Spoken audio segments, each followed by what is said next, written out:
안녕하세요, 여러분. 소울 스토리타임에 오신 것을 환영합니다. 드디어 돌아왔습니다. 히가시노 게이고 작가의 살인의 문 2권을 시작합니다. 한 권에서 열렸던 그 문, 그 너머에 있던 진실은 과연 무엇이었을까요? 이제 모든 비밀이 밝혀집니다. 뒤틀린 운명과 예측할 수 없는 반전의 연속. 지금 함께 들어보시겠어요? 시작합니다. 18장. 무슨 일이 일어난 건지 이해되지 않았다. 퍼뜩 정신이 든 것은 등 뒤에서 비명소리가 들렸을 때였다. 돌아보니 젊은 여자가 겁에 질려 나를 바라보고 있었다. 그 옆에는 일행인 듯한 남자가 서 있었다. 그 이후의 일은 자세히 기억나지 않는다. 내가 망연히 서 있는 동안 주위에 사람들이 모여들었고 이어서 경찰이 달려왔을 것이다. 경찰이 내게 질문을 퍼부었지만 제대로 대답했는지 어땠는지는 잘 모르겠다. 아마 무엇 하나 제대로 대답하지 못했을 것이다. 나는 경찰서로 끌려갔다. 그리고 이른바 취조실이라는 곳으로 들여보내졌다. 나중에 알게 된 사실이지만 레스토랑 직원이 나를 신고했다고 한다. 그 직원은 칼에 찔린 남자와 내가 조금 전까지 함께 있었고 남자를 쫓아 내가 가게를 뛰쳐나갔다고 말했다고 한다. 현장에서 나를 조사한 경찰은 내가 횡설수설하자 충동적으로 남자를 찔러놓고 당황해서 그러는 것으로 해석하고 현장에서 긴급 체포했다. 취조를 맡은 형사는 처음부터 나를 범인으로 단정했고 자신이 할 일은 그저 조서를 꾸미는 것뿐이라는 태도로 임했다. 그가 그러는 것도 무리는 아니었다. 내 품속에는 과도가 있었고 실제로 나는 구라모치를 찔러 죽일 작정으로 레스토랑을 뛰쳐나갔던 것이다. 그러나 구라모치를 죽인 사람은 내가 아닌 다른 남자였다. 서서히 평정을 되찾은 나는 그 사실을 형사에게 말했다. 조서만 꾸미면 일이 끝날 줄 알았던 형사는 예상치 못했던 전개에 화가 났는지 이제 와서 발뺌할 거냐며 소리를 질렀다. 정말입니다. 믿어주세요. 그 녀석을 찌른 사람은 제가 아닙니다. 당신이 찌르지 않았다는 근거라도 있어? 조사해보면 제 칼이 사용되지 않았다는 사실이 밝혀질 겁니다. 제 칼에는 피 한 방울 안 묻었잖습니까? 그야 곧바로 닦았겠지. 그리고 당신이 말하지 않아도 이미 조사하고 있어. 도대체 칼을 들고 그 남자를 쫓아간 이유가 뭐야? 그건... 나는 그만 입을 다물었다. 그것 봐, 대답을 못하잖아. 이쯤에서 자백하지 그래. 스포츠형 머리에 얼굴이 네모난 형사는 내게 자백을 받아내려고 협박을 계속했다. 그런 상황이 몇 시간이나 이어졌다. 나는 피로와 혼란스러움에 몇 번이나 의식이 몽롱해졌지만 필사적으로 범행을 부인했다. 그런데 그런 지옥 같은 상황이 마침내 끝날 때가 왔다. 네모 얼굴 형사가 밖으로 불려나가더니 잠시 후 다른 형사가 들어왔다. 그는 안경을 낀 덕분인지 아까 그 형사보다 훨씬 품이 있어 보였다. 오랜 시간 신뢰가 많았습니다. 선생님의 혐의가 풀렸습니다. 이제 귀가하셔도 됩니다. 말투도 공손했다. 갑작스런 상황 변화에 나는 어리둥절했다. 어떻게 된 일이죠? 확인하는데 시간이 많이 걸렸습니다. 어쨌든 선생님이 칼을 갖고 계셨던 건 사실이니까요. 그러니 의심을 받으실 수밖에 없잖습니까? 이 형사는 내가 체포된 것을 항의할까봐 걱정하고 있었다. 그래서 칼 얘기를 꺼내면서 내게도 책임이 있다는 사실을 은근히 내비친 것이다. 하지만 내가 알고 싶은 건 그런 게 아니었다. 범인이 잡혔습니까? 형사가 고개를 저었다. 도망갔습니다. 사건이 일어난 주차장에서 어떤 남자가 달려가는 모습을 목격한 사람이 있었습니다. 달려가던 남자가 길에 칼을 떨어뜨렸는데 거기 묻은 혈흔을 조사한 결과 피해자의 혈액과 일치했습니다. 참고삼아 말씀드리면 선생님 칼에서는 혈액이 검출되지 않았습니다. 구라모치를 찌른 자는 체격이 작은 남자입니다. 얼굴은 자세히 보지 못했습니다만. 목격자의 증언과도 일치하는군요. 현재 범인으로 추정되는 인물을 뒤쫓고 있습니다. 용의자의 신원은 파악됐나요? 어느 정도는요. 말하자면 피해자가, 뭐랄까? 여러 의미에서 주목받던 인물이거든요. 찬스 메이크의 피해자가 구라모치에게 안가품한 거라는 말씀인가요? 그럴 수도 있다고 봅니다. 형사가 시계를 봤다. 다지마 씨, 혹시 시간이 괜찮으시다면 몇 가지 더 묻고 싶은 게 있는데요. 칼에 관해서 말입니까? 그렇습니다. 왜 그런 걸 갖고 계셨습니까? 나는 숨을 길게 내쉬며 뭐라고 대답할까 고민했다. 하지만 마음을 정하는 데는 시간이 그리 오래 걸리지 않았다. 그를 구라모치를 죽이려고 그랬습니다. 너무 직설적인 표현이었는지 형사가 놀라는 표정을 드러내기까지는 몇 초의 시간이 걸렸다. 이유가 뭐죠? 한마디로 설명하긴 힘듭니다. 하여간 굉장히 많은 일이 있었고 저는 그에게 여러 번 속았습니다. 이번 찬스 메이크 건도 마찬가지입니다. 그래서 그가 만나자고 하길래 칼을 준비했던 겁니다. 그랬는데 다른 사람이 먼저 나섰군요. 그런 셈이죠. 그리고 나는 고개를 들어 형사를 봤다. 칼을 가지고 다닌 사실만으로도 죄가 될까요? 살인 미수라든지. 형사가 쓴웃음을 지었다. 사안에 따라서는 그렇겠죠. 만일 선생님이 칼을 꺼내 들고 구라모치 씨를 공격했다면 살인 미수죄가 성립할 겁니다. 하지만 선생님은 거기까지는 가지 않았죠. 결정적인 순간에 주저하는 성격 덕분이로군요. 그리고 나는 고개를 절레절레 흔들었다. 범인이 누군지는 모르지만 구라모치를 향한 증오심이 저만큼 깊지는 않을 겁니다. 그런데 행동은 제가 한 발 늦었군요. 그 말을 들은 형사의 안경 렌즈가 반짝 빛났다. 선생님은 마치 범행을 다른 사람에게 가로채어 분하다는 투군요. 그런 말은 아니지만. 그러나 형사의 매서운 눈은 이미 진실을 간파한 듯했다. 나는 자신이 살인범이 되지 않았다는 사실에 안도하는 동시에 구라모치를 살해한다는 커다란 목표를 다른 사람에게 빼앗겨 허탈해하고 있었다. 다지마 씨, 동기가 있다고 반드시 살인으로 이어지는 건 아닙니다. 형사가 가르치듯이 말했다. 동기도 필요하겠지만 환경이나 타이밍, 그 당시의 기분 같은 것들이 모두 맞아떨어졌을 때 사람은 살인을 저지릅니다. 그건 저도 압니다. 그리고 형사가 내 말을 자르듯이 말했다. 어떤 계기가 주어짐으로써 살인이라는 행동을 하는 사람도 있습니다. 선생님의 경우 바로 그 계기가 필요했는지도 모릅니다. 계기가 없으면 살인자가 되는 문을 통과하지 못하죠. 물론 통과하지 못하는 편이 낫지만 말입니다. 그런 문은 영원히 지나가지 않는 게 좋아요. 살인의 문이라. 문득 나는 중요한 질문을 하지 않았다는 사실을 깨달았다. 그런데 구라모치는 어떻게 됐습니까? 그러자 형사가 등을 쭉 펴고 턱을 끌어당기며 나를 바라보았다. 목숨은 건진 모양입니다. 뜻밖의 대답에 순간 말문이 막혔다. 구라모치가 찔렸을 당시의 상황으로 보아 그가 죽었을 거라고 짐작했기 때문이었다. 물론 마음을 놓을 만한 상태는 아닙니다. 아직 치료 중이에요. 유키코. 그러니까 구라모치의 부인과는 연락이 닿았습니까? 물론입니다. 이미 병원에 가 계실 겁니다. 혹시 원하시면 선생님도 병원까지 모셔다 드리지요. 수사에 협조해 주신 답례로 말입니다. 네. 그럼 부탁드리겠습니다. 유키코는 병원 대합실에서 고개를 푹 수그리고 있었다. 허둥지둥 달려왔는지 웃옷과 치마의 색이 전혀 어울리지 않았다. 대합실에는 그녀 외에 출입구를 지키고 있는 제복 차림의 여자 경관 한 명밖에 없었다. 나를 본 유키코는 천천히 고개를 한 번 저었다. 그 행동이 뭘 의미하는지 정확히 알 수는 없지만 여러 의미를 담고 있다는 것만은 분명했다. 이런 일이 일어나다니 믿기지 않는다는 뜻도 포함됐을 것이고 어떻게 해야 좋을지 모르겠다는 호소도 담겨 있으리라고 나는 짐작했다. 구라모치는 상태가 어떤가요? 목숨은 건졌다고 들었는데. 아직 수술 중이에요.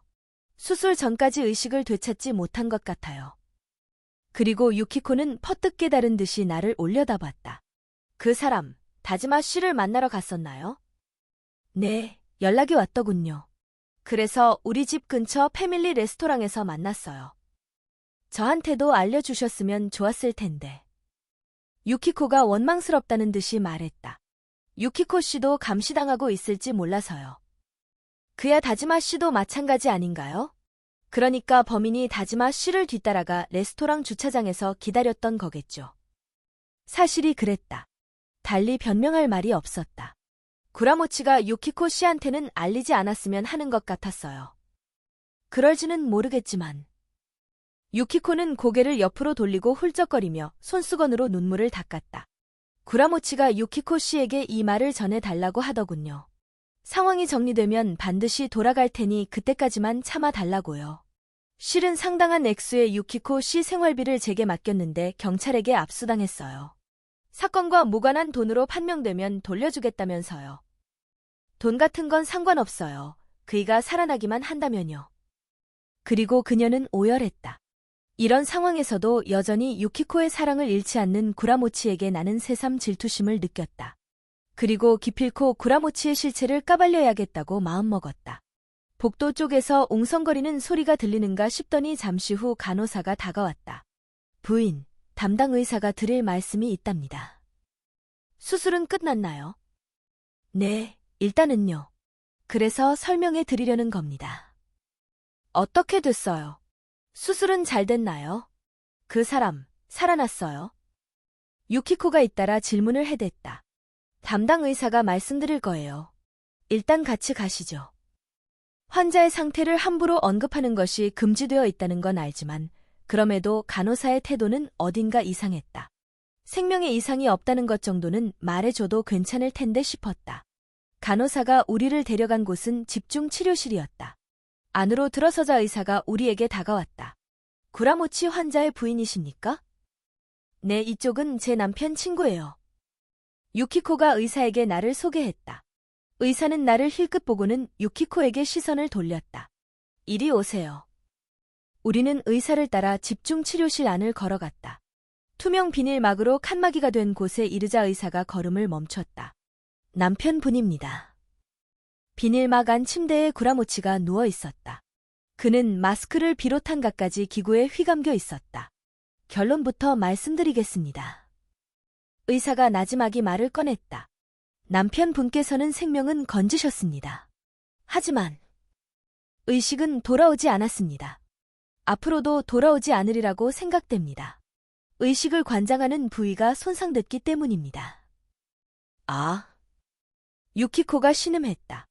선생님, 그렇다면 식물인간 상태가 계속될 거라는 말씀입니까? 내가 의사에게 물었다. 그렇습니다. 의사가 고개를 끄덕였다. 느린 화면처럼 유키코가 천천히 무너져 내렸다. 그녀를 지탱하려 했지만 한 발 늦고 말았다. 다음 순간 그녀의 울부짖는 소리가 들렸다. 구라모치를 찌른 범인은 사건 발생으로부터 딱 일주일 후에 체포되었다. 형사가 예상한 대로 찬스 메이크 피해자였다. 근무하던 회사에서 작년에 정년퇴직한 범인은 퇴직금을 전부 찬스 메이크에 쏟아부었다고 한다. 그 후 어쩐지 수상쩍은 느낌이 들어 투자한 돈을 돌려달라고 했지만 찬스 메이크에서는 이런저런 핑계를 대며 계속 시간을 끌었고 그러다가 결국 이번 사건이 터졌다는 것이다. 돈을 돌려받을 가망이 없다고 판단한 범인은 구라모치를 살해하기로 결심했고 구라모치의 소재를 파악하기 힘들자 나를 감시하기로 했다. 그건 오로지 직감에 의한 결정이었다고 한다. 이상의 사연을 듣고 나는 살인을 실행하는 것은 동기만으로는 안 된다던 형사의 말을 떠올렸다. 타이밍이나 계기가 갖춰져야 가능하다고 형사는 말했다. 찬스 메이크 사건에 대한 수사는 순조롭게 이루어졌다. 서서히 드러난 찬스 메이크의 경영 실태에 나는 새삼 놀랐다. 이렇게 허술한 방법으로 잘도 그 많은 돈을 끌어모았구나 싶어 감탄스러울 정도였다. 영업사원들의 이름도 전부 가명이었다. 그것도 한 사람이 너댓 개의 가명을 사용했다. 고객들에게 설명한 내용도 대부분 거짓이었다. 일단 받아낸 돈은 무조건 우리 것이다. 라는 것이 회사의 지침이었다고 한다. 직원 대부분은 주식에 관한 지식도 없었다. 오로지 거짓말을 얼마나 진실처럼 말하는가가 관건이었다. 앙케트를 빙자해 전화를 걸어서 퀴즈에 당첨되셨습니다. 당신께만 특별히 대박 종목을 알려드리겠습니다.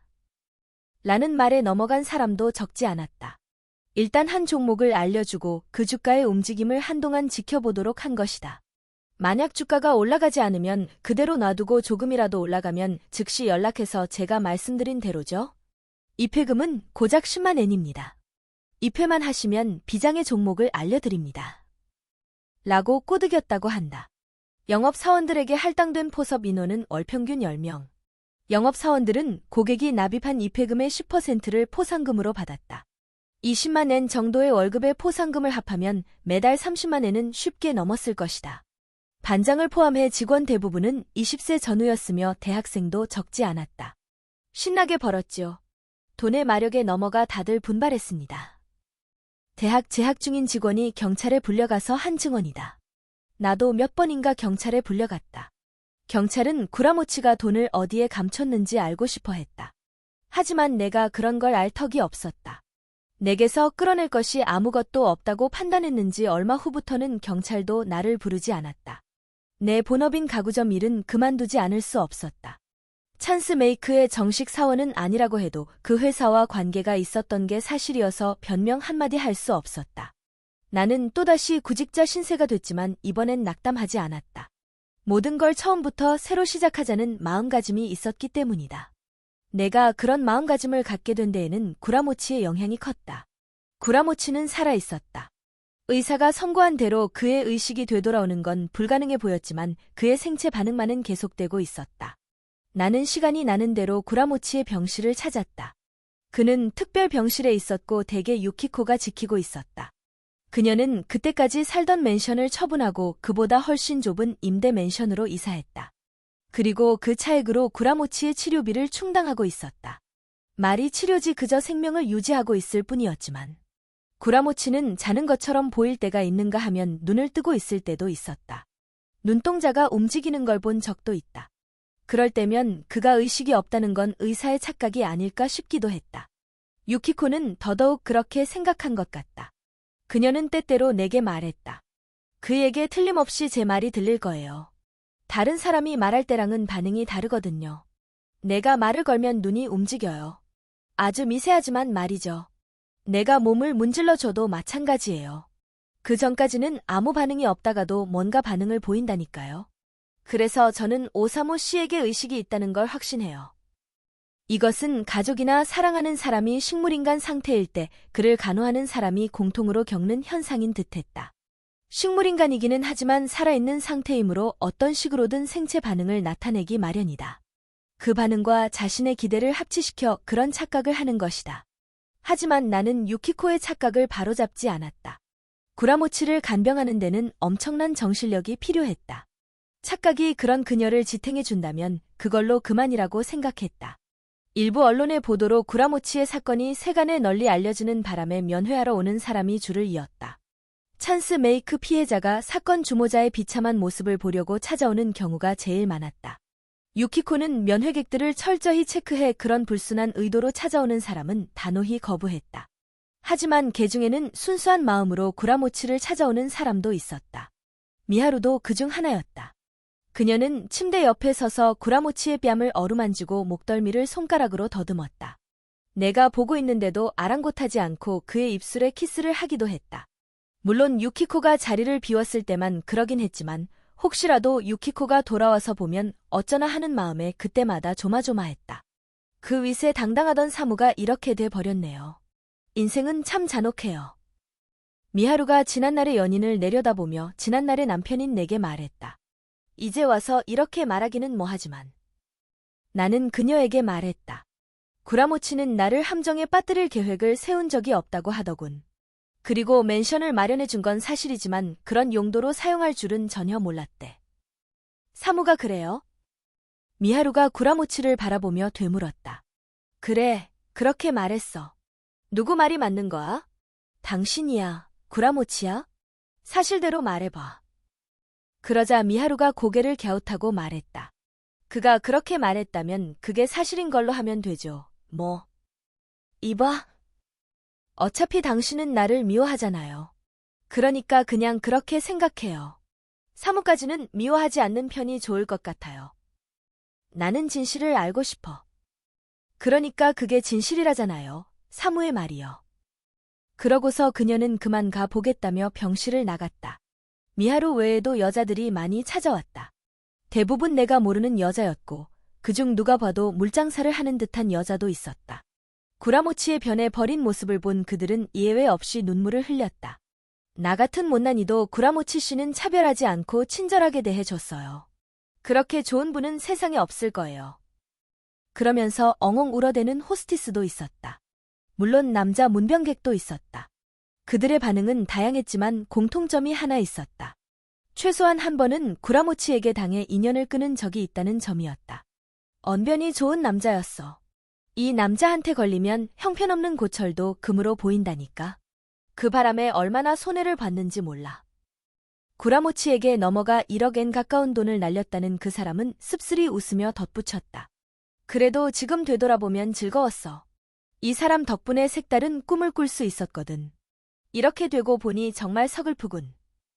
인연을 끄는 적은 있어도 마음 깊이 그를 원망하는 사람은 거의 없었다. 아무리 유키코가 면회를 가려서 받는다 해도 그 점은 실로 의외였다. 그렇게 구라모치가 칼에 찔린 후로 한 달이 지났을 때 한 남자가 병원에 찾아왔다. 자, 여러분. 오늘은 히가시노 게이고의 살인의 문두권 18장까지 함께 들으셨습니다. 점점 진실에 가까워지고 있습니다. 하지만 히가시노 게이고의 반전은 여기서 끝나지 않죠. 다음 챕터에서는 어떤 충격적인 진실이 기다리고 있을까요? 다음 이야기에서 만나요. 편안한 밤 되세요. 안녕.